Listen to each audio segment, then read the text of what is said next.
The bullet is in me now, so that I cannot make a very long speech, but I will try my best. Another quote from this speech. I am in this cause with my whole heart and soul. I believe that the progressive movement is making life a little easier for all of our people. A movement to try to take the burdens off of the men, and especially the women and children of this country. I am absorbed in the success of this movement. Another quote. I don't know anything about who the man was who shot me tonight. He was seized at once by one of the stenographers of my party, Mr. Martin, and I suppose he is now in the hands of the police.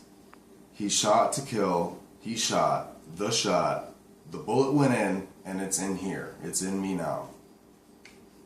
He continued on in the speech and spoke, I have had a good many experiences in my time, and this is one of them. What is I care for my country.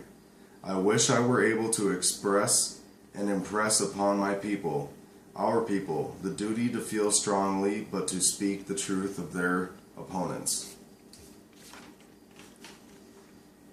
One of the final quotes of his speech. Now, friends, in the same way, I want our people to stand by one another without regard to differences or class or occupation. I have always stood by labor unions. I am going to make one omission tonight.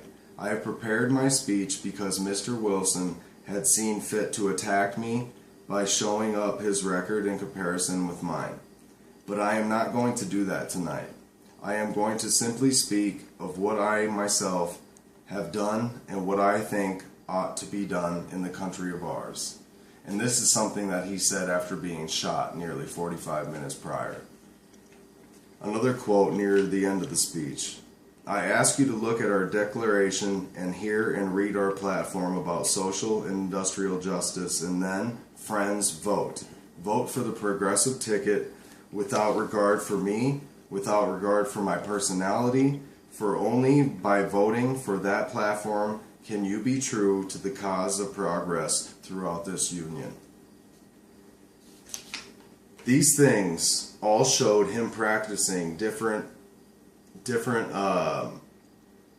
visual acts through his communication process, through the delivery, through his movement, through his facial expression, through his posture, even going into his volume of his tone and his pitch and the ups and the downs and his voice as he spoke. These are all the many great reasons why Theodore Roosevelt was one of the greatest American speakers of all time and why he touched so many people and ended up on Mount Rushmore. Now you know a lot more about Theodore Roosevelt and his journey through life, and he's next to Abraham Lincoln, Thomas Jefferson, and George Washington on Mount Rushmore, one of the national monuments that he helped to create and preserve. Thank you very much. Cole Anderson.